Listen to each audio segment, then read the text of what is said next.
Hello everyone. आज हम लोग एनसीईआरटी की ये बुक है ज्योग्राफी की क्लास 7th की आवर एनवायरनमेंट सोशल साइंस की बुक है। इसके 3 जो चैप्टर्स हैं वो मैंने पहले कराए हुए हैं, आप लोग जाके उसमें से देख सकते हैं, जो वीडियो लिस्ट है उसमें देख सकते हैं। ये चैप्टर 4 है, इसको करते हैं। चैप्टर का नाम है एयर, जैसे कि आप लोग को अपने स्क्रीन पे दिखाई दे रहा होगा। तो चलिए स्टार्ट करते हैं। अच्छा, ये जो बुक्स हैं एनसीईआरटी की, इनमें से काफ़ी क्वेश्चंस एग्जाम्स में पूछे जाते हैं, तो हम लोग इसको अच्छे से समझते हैं। ओके, तो देखिए, our earth is surrounded by air क्या है उसको देखते हैं। Our earth is surrounded by huge blanket of air called atmosphere. हमारे आसपास ये जो पूरा एक एयर का जो एक ब्लैंकेट है ना, इसको एटमॉस्फेयर कहा जाता है। All living beings on this earth depend on the atmosphere for their survival. जितने भी लिविंग बींग्स हैं, ना सिर्फ ह्यूमन बींग्स, लिविंग बींग्स, वो सब के सब अपने सर्वाइवल के लिए इस एटमॉस्फेयर पर निर्भर करते हैं। It provides us the air we breathe and protect us from the harmful effects of the sun rays.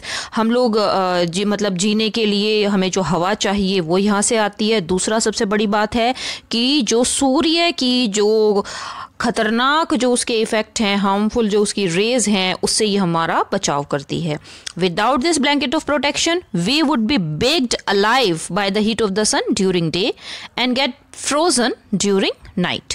अगर ये सुरक्षा कवच हमारे पास ना हो तो हम लोग दिन में बिल्कुल भुन जाएंगे सूर्य की गर्मी से, और रात को हम लोग बिल्कुल जम जाएंगे, है ना। तो ये बहुत इंपॉर्टेंट चीज़ है। सो it is this mass of air that has made the temperature on the earth livable. इसकी वजह से जो अर्थ का जो टेम्परेचर है वो जीने लायक बनता है।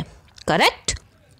तो बेसिक चीज तो हमने यहाँ पे ये समझ ली। अब ये जो साइड में दिख रहा होगा आप लोगों को, डू यू नो, इसको समझते हैं। डू यू नो क्या है? देखिए, इसमें कार्बन डाइऑक्साइड के बारे में बताया। Carbon dioxide released in the atmosphere creates a green house effect by trapping the heat radiated from the earth. Correct.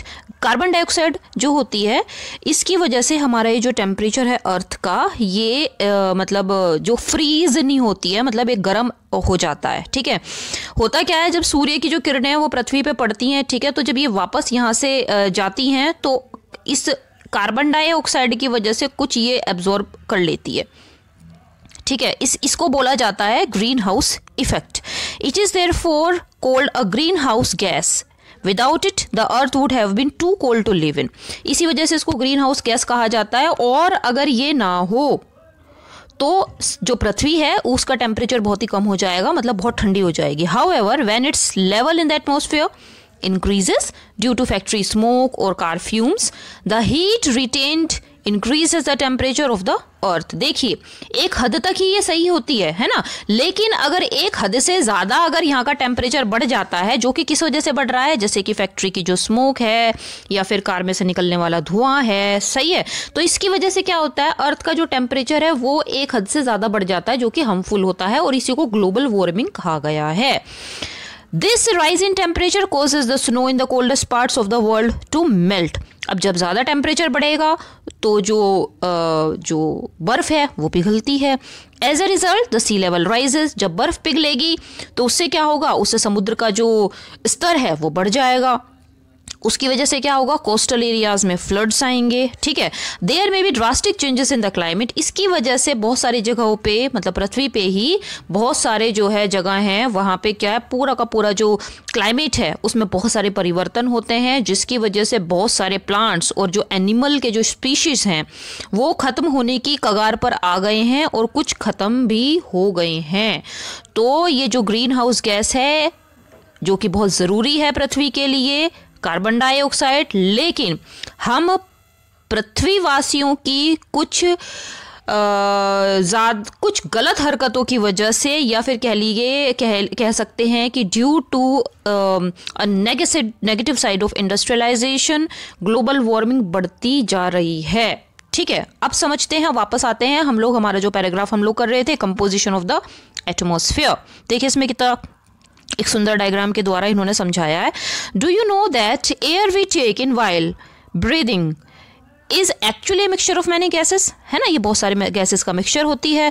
Nitrogen and oxygen are two gases which make up the bulk of the atmosphere. देखिए इस diagram के द्वारा हम इस बात को समझ सकते हैं कि एटमॉस्फेयर में जो दो गैसेस जो प्रोमिनेंट तौर पे सबसे ज्यादा हैं वो कौन कौन सी हैं, नाइट्रोजन है और ऑक्सीजन है। जैसे कि डायग्राम से हम पता चल रहा है नाइट्रोजन 78% है, ऑक्सीजन जो है वो 21% है, करेक्ट। अब आगे देखते हैं, कार्बन डाइऑक्साइड देखे दिख रहा है ऊपर 0.03%, helium, ozone, argon and hydrogen are found in lesser quantities. ये जो बाकी की जो गैसेज हैं ये कम कम मात्रा के अंदर दी गई होती हैं एटमॉस्फेयर में, ठीक प्रेजेंट होती हैं। Apart from these gases tiny dust particles are also present in the air. ये भी एयर का हिस्सा होते हैं जो टाइनी डस्ट पार्टिकल्स हैं, correct. The pie chart gives you the percentage of different constituents of air. इससे हमें समझ में आ रहा है, जैसे अभी हमने डायग्राम से समझा भी है। देखिए आगे, nitrogen is the most प्लेंटिफुल gas in the air. ये याद रखने की है, नाइट्रोजन जो है सबसे ज्यादा मात्रा में पाई जाती है।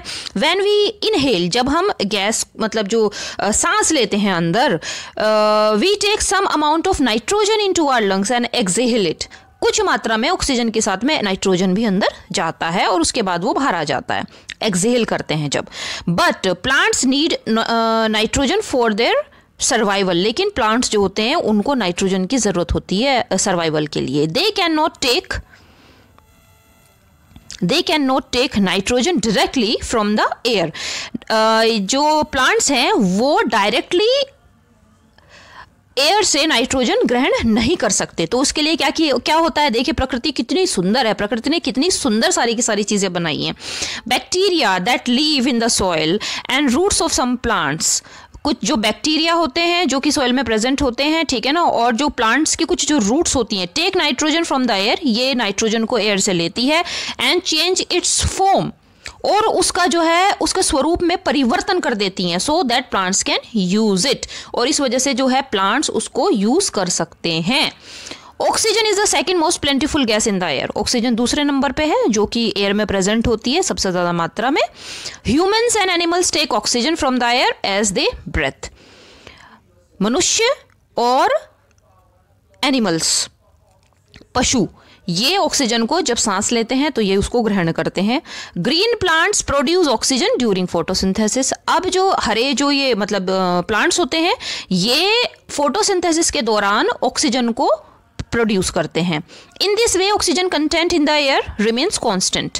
इसकी वजह से जो ऑक्सीजन का जो कंटेंट है एयर के अंदर वो कांस्टेंट, मतलब एक तरह से उसका पूरा का पूरा एक बैलेंस रहता है। मतलब प्लांट्स उसको प्रोड्यूस करेंगे, ठीक है, फोटोसिंथेसिस के द्वारा, और एनिमल्स और ह्यूमन बींग्स जो होते हैं उसको अपने अंदर लेते हैं, ठीक है। तो ये पूरा एक बैलेंस चलता रहता है। If we cut trees then this balance gets disturb. अगर हम एक हद से ज्यादा मात्रा में पेड़ों को काटते हैं तो ये जो बैलेंस है ये इम्बैलेंस में तब्दील हो जाता है।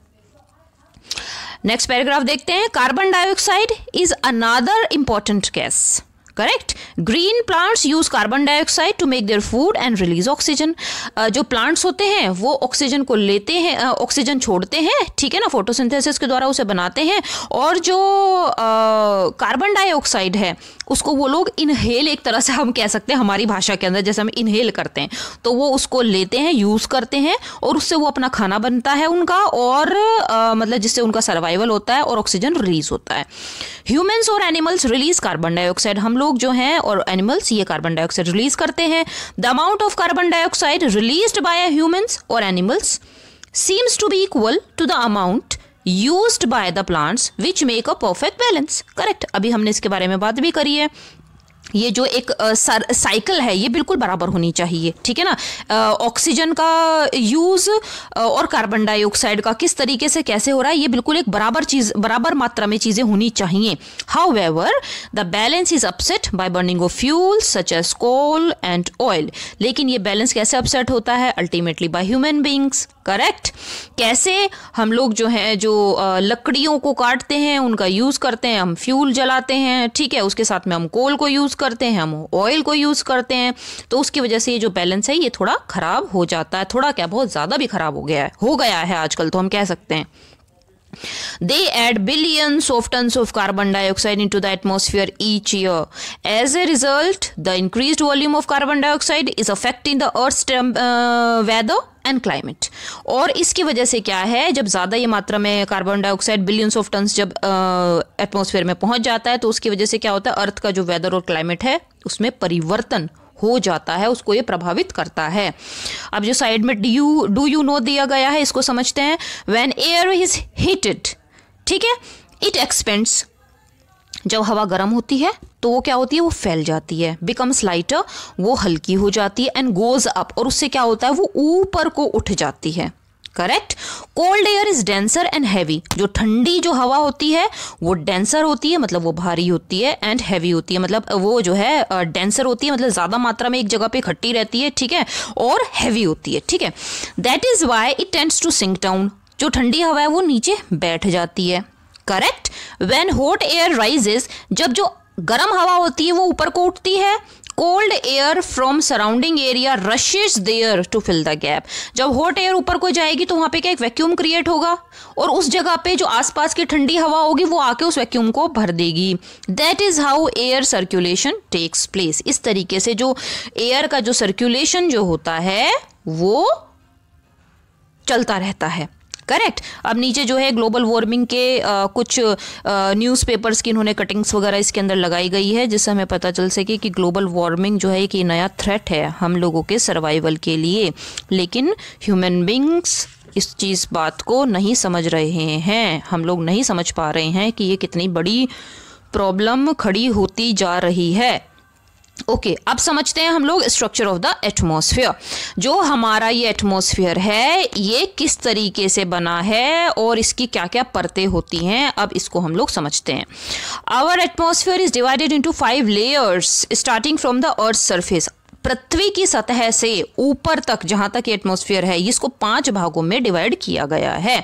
कौन कौन से 5 भाग हैं इसके, देखिए ये डायग्राम है, बड़ा ही सुंदर डायग्राम इन्होंने बनाया है और देखिए कितने अच्छे से समझाया है। जो नीचे की जो लेयर है देखिए ये है ट्रोपोस्फियर, बीच वाला है फिर ये है स्ट्रेटोस्फियर, फिर है मीजोस्फियर, देन थर्मोस्फियर, और सबसे ऊपर जो लेयर है इसको बोला जाता है, इसका नाम रखा गया एग्जोस्फियर। करेक्ट। अब ट्रोपोस्फियर को समझते हैं। देखिए जो सबसे नीचे है यहाँ पे जो माउंट एवरेस्ट दिखा गया है, ठीक है, ये है ट्रोपोस्फियर, लेयर्स ऑफ अर्थ, ये बिल्कुल पृथ्वी की सतह से शुरू हो जाती है जो ट्रोपोस्फियर है। अब ट्रोपोस्फियर को एक बार समझ लेते हैं हम लोग। What is troposphere? This layer is the most important layer of the atmosphere. इस बात को याद रखिएगा, ट्रोपोस्फियर जो है वो पृथ्वी की ऊपर से शुरू है और ये एटमॉस्फेयर की जो है सबसे इंपॉर्टेंट लेयर होती है। Its average height is 13 kilometre. The air we breathe exist here, इस बात को याद रखिएगा, ठीक है ना। हम जो सांस लेते हैं वो यहीं पर ही, जो एयर है वो यहीं पर ही होती है। Almost all the weather phenomena like rainfall, fog और hail storm occur in this layer. जितने भी वेदर के जो फिनोमेना होते हैं ये सारे के सारे जो होते हैं ये ट्रोपोस्फियर में ही होते हैं। करेक्ट। ये देखिए अब जो ट्रोपोस्फियर है, जहां पे ट्रोपोस्फियर खत्म होता है, जहां पे ये 10 लिखा हुआ है, ठीक है, इसको बोलेंगे ट्रोपोपोज। वहां से स्ट्रेटोस्फियर शुरू हो जाएगा। राइट। अब समझते हैं what is stratosphere.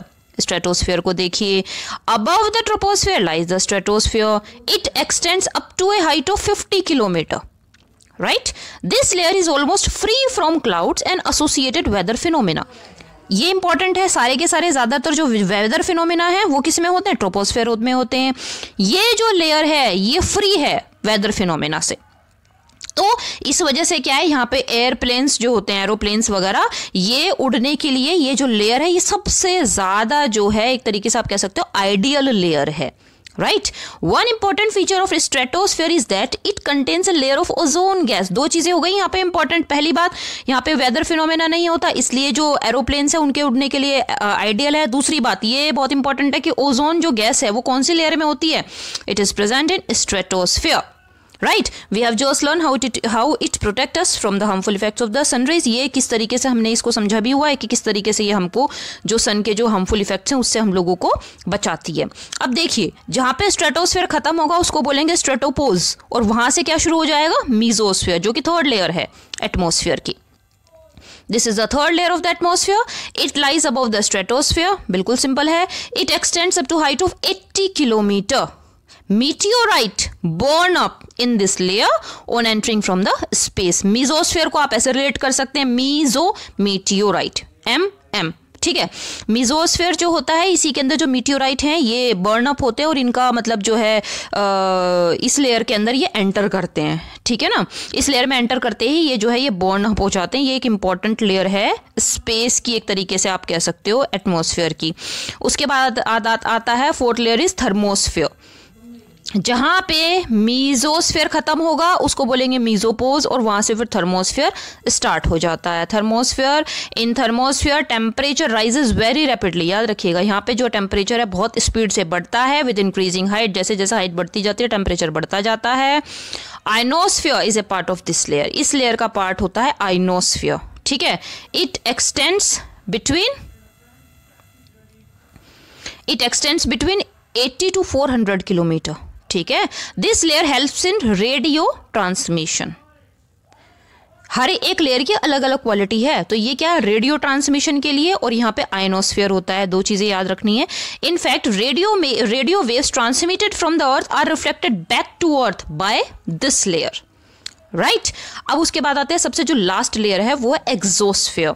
The upper most layer of the atmosphere is known as exosphere. सबसे जो ऊपर की लेयर है उसको एक्सोस्फेयर कहा जाता है। This layer has very thin air. यहाँ पे बहुत जो एयर है, क्योंकि पृथ्वी से क्या बहुत ऊपर पहुंच गया है, ठीक है, तो यहाँ पे एयर जो है वो बहुत ही थिन होती है। Light gases like helium and hydrogen float into the space from here. यहाँ से जो है हाइड्रोजन और जो हीलियम है ये गैसेज जो है ये फ्लोट करती हैं, करेक्ट। तो देखिए ये जो था ये इस चैप्टर का मैंने आधा पार्ट आज करवाया है। इसके अभी 2 पेजेस और बचे हुए हैं। ये नहीं तो वीडियो काफ़ी लंबा हो जाएगा, है ना। तो बाकी का जो है वेदर एंड क्लाइमेट, यहाँ से मैं आपको इसका एक अलग से एक वीडियो बनाऊंगी, ठीक है। तो ये चैप्टर जैसे थोड़ा सा बड़ा है तो एक वीडियो अगर बनाते हैं तो बहुत ज़्यादा लंबा हो जाएगा, तो उसको हम फिर नेक्स्ट वीडियो में कवर करेंगे। आई होप आपको समझ में आया होगा, लाइन टू लाइन सारी की सारी चीज़ें और सारे जो टर्म्स हैं वो भी समझ में आए होंगे। Thank you so much for watching. मिलते हैं नेक्स्ट वीडियो में। Take care of your self. Bye bye.